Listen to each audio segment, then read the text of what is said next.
Hello guys, myself Chetan Pal. I'm a final year BMS student. Welcome to our channel Simplified Ayurveda. Here we teach complex topics in simplified way. In last two video, we covered 20 द्रव्य of रस द्रव्य परिचय. अब इस video में हम remaining द्रव्यों को कवर अप करेंगे. So let's start with Mukta, that is pearl. मुक्ता के सिनोनिम्स है मुक्ता फल, मुक्तिका, शशिरत्न, शशिप्रिया. अब हम मुक्ता दैट इज पर्ल का आइडेंटिफिकेशन देखेंगे. ये कैल्शियम कार्बोनेट से बना होता है. इसकी हार्डनेस 3.5 होती है. इसमें व्हाइट कलर या वेरिंग कलर पाए जाते हैं. ऑयस्टर नामक एक मरीन इन्वर्टिब्रेट एनिमल होता है जिसके अंदर से हमें पर्ल या मुक्ता पाया जाता है. ऑयस्टर एक बायोवेल मॉलस्क है जो सॉल्टी वाटर में पाया जाता है. ऑयस्टर की स्किन के आउटर लेयर से सिक्रेशंस निकलते हैं और जब भी कोई फॉरेन पार्टिकल ऑयस्टर की स्किन और वाल्व के बीच में आके फंस जाता है तो ये सिक्रेशंस उस फॉरेन पार्टिकल पर बैठ जाती है और एक बहुत सारी लेयर्स बनाती है और फिर वो राउंड शेप बन जाता है और मुक्ता पर्ल यानी मोती का शेप ले लेता है. ऐसा भी होता है कि ऑयस्टर के वाल्व को ओपन किया जाता है बाय ह्यूमंस और एक फॉरेन पार्टिकल को इंसर्ट किया जाता है. फिर उसे पानी में छोड़ दिया जाता है. कुछ समय बाद उसे बाहर निकाल के उसमें से पर्ल मुक्ता बाहर एक्सट्रैक्ट कर लिया जाता है. इसे ही कल्चर्ड पर्ल कहा जाता है. अब हम टाइप्स ऑफ मुक्ता देखेंगे. बेस्ड ऑन योनि भेद 8 टाइप्स बताए गए हैं. शक्ति, शंख, गज, क्रोध, सर्पज, मत्स्य, दरदुर, वेणु. और मॉडर्न के हिसाब से 2 टाइप्स बताए गए हैं, नेचुरल और कल्चर्ड पर्ल. अब हम मुक्ता के ग्राह्य लक्षण देखें. ऐसा मुक्ता जो ह्रीलादी हो यानी देखने में अट्रैक्टिव हो, जो निर्मल हो जिसमें कोई इंप्यूरिटीज ना हो, जो महत यानी बड़ा हो साइज में, तोय प्रभा यानी पानी की जैसी उसमें लश्चर हो, जो वृत्त हो यानी राउंड शेप्ड हो, जो श्वेत वर्ण का हो यानी व्हाइटिश हो, लघु हो, लाइट हो, स्निग्ध, ब्राइट हो. इन क्वालिटीज वाला मुक्ता हमें यूज करना है. अब हम मुक्ता के अग्राह्य लक्षण देखेंगे. ऐसा मुक्ता जो दीर्घ हो यानी बहुत बड़ा हो, अनशेप्ड हो, जो क्षुद्रकाय हो, बहुत छोटा साइज्ड हो, पार्श्वकृश हो जिसकी साइड्स थिन हो, जो रुक्ष हो यानी रफ हो, त्रिअस्र यानी ट्रायंगुलर शेप्ड हो, श्याम यानी काले कलर का हो, जिसमें हत प्रभा हो यानी जिसकी प्रभा ना हो, जिसकी लश्चर कम हो गई हो, जो सवर्ण हो यानी पोर्स हो. इन क्वालिटीज वाला मुक्ता हमें यूज नहीं करना है. मुक्ता पर्ल ये नेचुरल है या नहीं, इसकी पहचान के लिए एक एग्जामिनेशन बताई गई. मुक्ता को पैडी हस्क यानी धान के भूसे से रब किया जाता है या गोमूत्र या लवण से यानी सॉल्ट से रब किया जाता है. अगर उसमें कोई डिफॉर्मिटी नहीं दिखती है तो समझ जाना है कि वो नेचुरल मुक्ता है. अब हम मुक्ता की शोधन क्रिया देखेंगे. मुक्ता को जयंती स्वरस के साथ डोला यंत्र में स्वेदन दिया जाता है 1 यमा तक यानी 3 घंटे तक. इससे हमें शुद्ध मुक्ता प्राप्त होता है. अब हम मुक्ता की मारण क्रिया देखेंगे यानी मुक्ता का भस्म कैसे बनाया जाता है. शुद्ध मुक्ता को दुग्ध के साथ पीसा जाता है, उसे ट्राइचुरेट किया जाता है, उसकी चक्रिका बनाई जाती है, फिर उन्हें सुखाया जाता है, शराब संपुट करके 3 बार लघुपुट दिया जाता है. इससे हमें व्हाइट कलर्ड भस्म ऑफ मुक्ता प्राप्त होता है. मुक्ता के अनेक योग होते हैं जैसे मुक्ता पिष्टी का भी यूज किया जाता है यानी मुक्ता के साथ रोज वाटर डाल के उसे ट्राइचुरेट करके एज अ पिष्टी यानी पेस्ट की तरह यूज किया जाता है. और दूसरा है योग मुक्ता पंचामृत रस. अब हम देखेंगे नेक्स्ट द्रव्य दैट इज प्रवाल, कोरल. प्रवाल के सिनोनिम्स है प्रवालका, प्रवाल, विद्रुम. अब हम प्रवाल का आइडेंटिफिकेशन देखें. प्रवाल कैल्शियम कार्बोनेट से बना होता है और ये कॉलनी शेप्ड होते हैं. एक ट्री की ब्रांचिंग की तरह इसका पैटर्न होता है. या ब्रेन कोरल्स होते हैं जो डोम शेप्ड कोरल्स होते हैं. कोरल्स की डेंसिटी बहुत ज्यादा हाई होती है और इनकी हार्डनेस 3.5 होती है. कोरल्स मराइन इन्वर्टिब्रेट एनिमल्स है जो क्लास एंथोजोआ के अंडर में आते हैं. कोरल्स कॉलनी के फॉर्म में पाए जाते हैं और इसमें सिंगल इंडिविजुअल को पॉलिप कहा जाता है. ये कोरल्स कैल्शियम कार्बोनेट से बना हार्ड एक्सोस्केलेटन सीक्रेट करते हैं जो पानी में कोरल रिफ्स बनाते. अब हम प्रवाल यानी कोरल्स के टाइप्स देखें. बेस्ड ऑन स्ट्रक्चर 2 टाइप्स होते हैं, प्रवाल शाखा एंड प्रवाल मूल. प्रवाल शाखा लता सदृश होते हैं यानी लता की तरह दिखते हैं और जो प्रवाल मूल होते हैं वो हनीकॉम्ब की तरह दिखते हैं. कलर के बेसिस पे 4 टाइप्स बताए गए हैं. रक्तवर्ण जो बेस्ट होता है, फिर श्वेत, कृष्ण और धूसर. अब हम प्रवाल की ग्राह्य लक्षण देखेंगे. इसमें पहला है कि पके हुए बिंबी फल के समान इसका वर्ण होता है, जो वृत्त हो यानी राउंड हो, आयत यानी रेक्टेंगुलर, अवक्रमा स्ट्रेट हो, स्निग्ध स्मूथ हो, स्थूल थिक जाड़ा हो, अवरण जिसमें कोई स्क्रैच ना हो. ऐसे प्रवाल का हमें यूज करना है. अब हम प्रवाल के अग्राह्य लक्षण देखेंगे. ऐसा प्रवाल जो पांडु हो, व्हाइटिश येलो हो, जो धूसर हो, फिल्थी व्हाइट हो, जो शुभ्र वर्ण हो, व्हाइट कलर्ड हो, ऐसा प्रवाल हमें यूज नहीं करना है. हमने देखा कि जो रेडिश कलर्ड का है बिंबी फल के समान उसका यूज करना है, लेकिन जो व्हाइटिश के रेंज में आते हैं उनका यूज नहीं करना है. जो रुक्ष है, रफ है, स्वर्ण जो इसमें स्क्रैच हो, कोटर जिसमें पोर्स हो, ऐसे प्रवाल का यूज हमें नहीं करना है. अब हम प्रवाल की शोधन क्रिया देखें. सेम मुक्ता की तरह प्रवाल को भी जयंती स्वरस के साथ डोला यंत्र में स्वेदन देना है 1 यमा तक दैट इज 3 घंटे तक. इससे हमें शुद्ध प्रवाल प्राप्त होगा. अब हम देखेंगे प्रवाल का भस्म कैसे बनाया जाता है. प्रवाल चूर्ण को कुमारी स्वरस के साथ ट्राइचुरेट करना है, उसकी चक्रिका बना लेनी है, उन्हें सन में सुखाने के बाद उन्हें शराब संपुट करके 3 बार पूट देना है. इससे हमें व्हाइट कलर्ड प्रवाल का भस्म प्राप्त हो. अब हम प्रवाल के योग देखेंगे.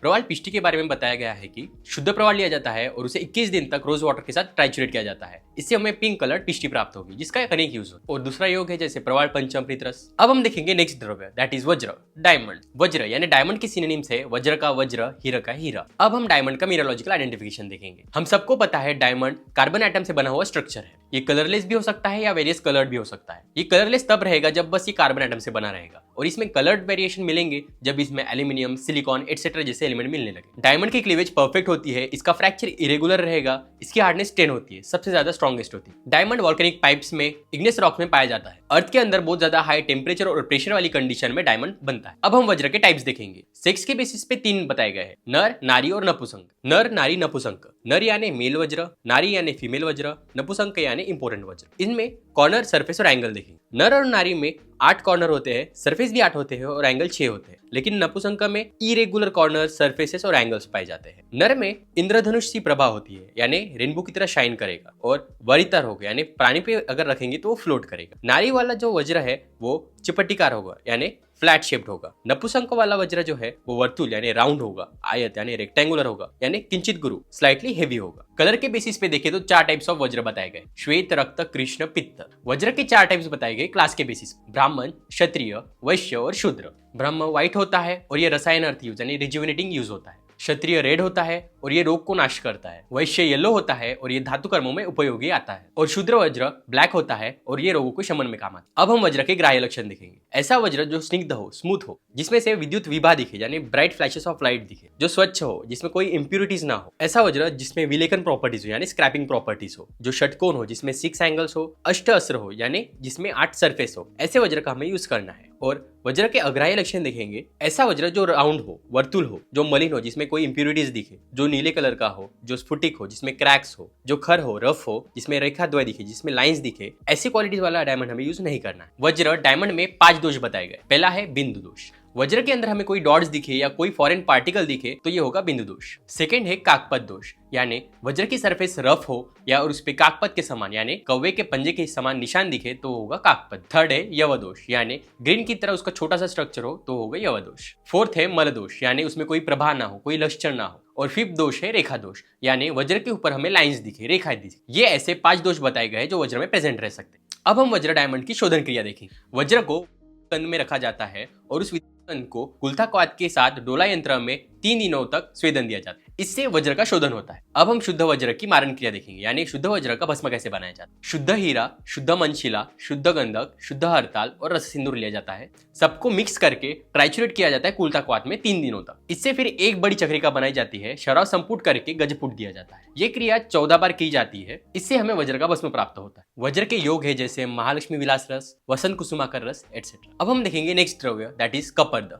कवरीज। कपर्द के सिनोनिम्स है वर्तक, वर्त, वर्ती, वर्तिका। अब हम कवरीज का आइडेंटिफिकेशन देखें। कवरीज की सरफेस स्मूथ होती है और ग्लॉसी सी शाइन होती है। इनका शेप जनरली ओवल शेप्ड होता है। कलर देखें तो वेरियस कलर पाए जाते हैं जैसे ऑफ व्हाइट, ब्राउनिश एटसेट्रा। इनमें कई बार बैंड्स या स्पॉट्स भी पाए जाते हैं। कवरीज की जो ओपनिंग होती है बहुत छोटी होती है और कई बार इनमें ऐसे तीते स्लिट्स दिखाई देते हैं। फाइलम मोलस्का में पाई जाने वाली बड़ी सी स्नेल्स की जो शेल होती है वो कवरीज होती है। इन कवरीज के अंदर स्नेल रहती है। ये कवरीज स्मूथ, ओवल और ब्राइट रहती है। कपर्द के 2 टाइप्स बताए गए, वर्तिका और वर्त। वर्तिका येलोइश कलर्ड होती है, उसके बैक साइड में ग्रंथि पाई जाती है यानी नोट्स पाई जाती है। और वर्त के 3 टाइप्स बताए गए, 1.5 निष्क वेट, 1 निष्क वेट और 3/4 निष्क वेट। निष्क यानी एक गोल्ड कॉइन का स्पेसिफिक वेट है। इसमें से 1.5 निष्क वेट वाला सुपेरियर है, 1 निष्क वेट वाला मीडियम है और 3/4 निष्क वेट वाला इंफीरियर क्वालिटी का। अब हम कपर्द की शोधन क्रिया देखेंगे। कपर्द यानी कवरीज को अम्ल द्रव्य के साथ डोला यंत्र में स्वेदन दिया जाता है। इससे शुद्ध कपर्द प्राप्त होता है। शुद्ध कपर्द को अंगारग्नि यानी चारकोल पे हीट होने दिया जाता है। वो सॉफ्ट और स्वेल होने के बाद उसे सेल्फ कूल होने दिया जाता है। फिर उससे वो बाहर निकाल के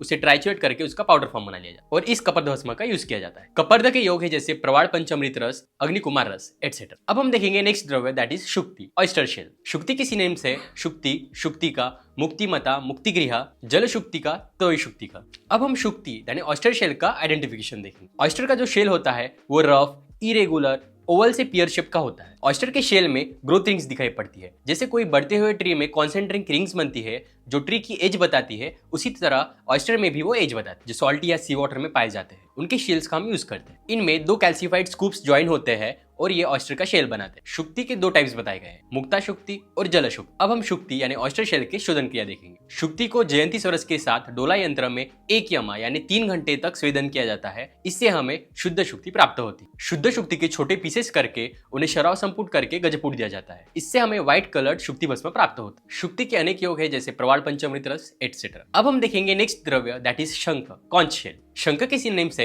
शंख, शंखक, समुद्रज, दीर्घनाद। अब हम शंख दैट इज कॉन्च शेल का आइडेंटिफिकेशन देखें। कॉन्च शेल का शेप स्पाइरल सा होता है और इसकी कई स्पीशीज में छोटे बम्प्स या स्पाइन्स भी पाए जाते हैं। इनमें वैलिड कलर्स पाए जाते हैं। कॉन्च शेल के साइज पाम के साइज से लेकर फुट के साइज तक लेंदी हो सकते हैं। फाइलम मोलस्का में पाई जाने वाली लार्ज जो स्नेल्स होती है उनका एक्सोस्केलेटन होता है ये कॉन्च शेल। शंख के दो टाइप्स बताए गए हैं, दक्षिणावर्त और वामावर्त। दक्षिणावर्त देव पूजन में यूज होता है और ये त्रिदोषग्न होता है, और जो वामावर्त होता है वो इजीली अवेलेबल होता है और जनरली इसका यूज किया जाता है। अब हम देखेंगे शंख के ग्राह्य लक्षण। ऐसा शंख जो वृत्त हो यानी राउंड हो, स्निग्ध हो यानी स्मूथ सा हो, सूक्ष्म मुख हो जिसमें स्मॉल ओपनिंग्स हो, जो गुरु हो यानी बहुत हेवी हो, जो दीर्घकाय बड़े साइज वाला शंख हमें यूज करना है। अब हम देखेंगे अग्राह्य लक्षण। ऐसा शंख जो लघु हो यानी लाइट हो, जो स्मॉल शेप्ड हो, जिसका आकार बहुत छोटा हो, इनका यूज हमें नहीं करना। अब हम शंख की शोधन क्रिया देखेंगे। शंख को जंबीर रस के साथ 4 यमा तक डोला यंत्र में स्वेदन कराना है। 4 यम यानी 12 घंटे, और फिर इसे बाहर निकालकर धो लेना है। इससे हमें शुद्ध शंख प्राप्त होगा। शंख के छोटे टुकड़े करके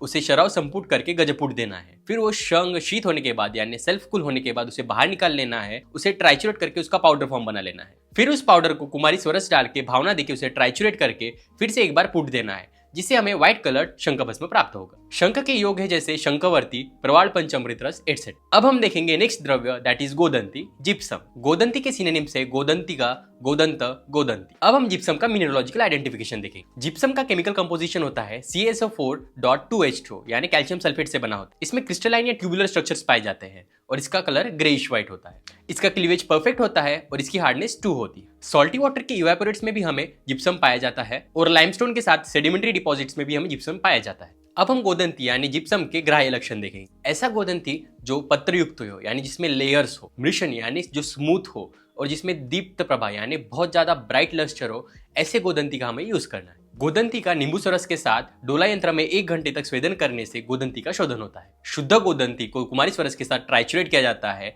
उसकी चक्रिका बनाई जाती है, सुखाया जाता है, उन्हें फिर शराब संपुट करके गजपुट दिया जाता है।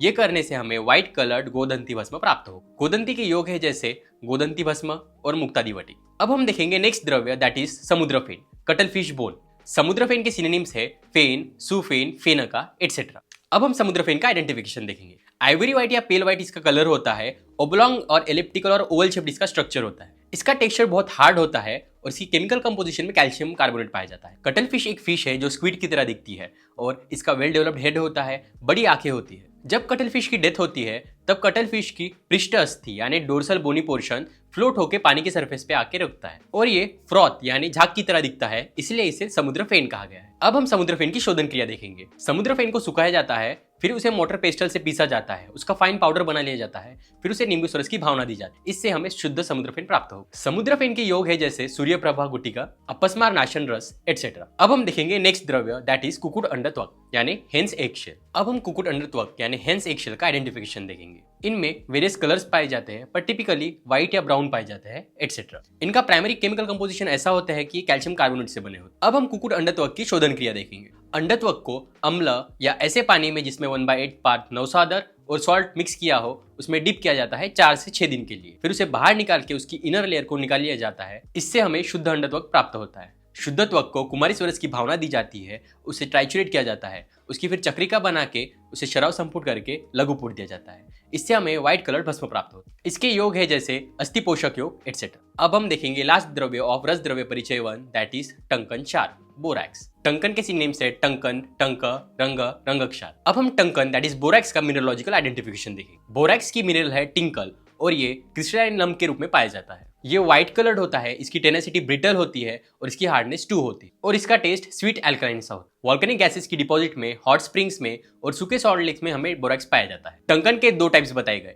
टंकन और नीलकंठ टंकन। टंकन व्हाइट कलर्ड है और नीलकंठ टंकन ब्लूइश कलर्ड होता है और ये बेस्ट कहा गया। अब हम टंकन की शोधन क्रिया देखेंगे। 5 पल टंकन पाउडर को एक पैन में लिया जाता है और उसे हीट किया जाता है। उसमें से सारा पानी इवेपोरेट हो जाने के बाद हमें शुद्ध टंकन प्राप्त होता है। टंकन के योग है जैसे आनंद भैरव रस, मृत्युंजय रस एटसेट्रा। इसी के साथ हमारे 30 द्रव्य ऑफ रस द्रव्य परिचय 1 यही समाप्त होते हैं। आपको ये द्रव्य रिवाइज करते रहने हैं। एग्जाम में आपको यही टॉपिक्स पूछे जाएंगे 10 मार्क के लिए। Thank you for watching this video. Stay healthy and keep simplifying.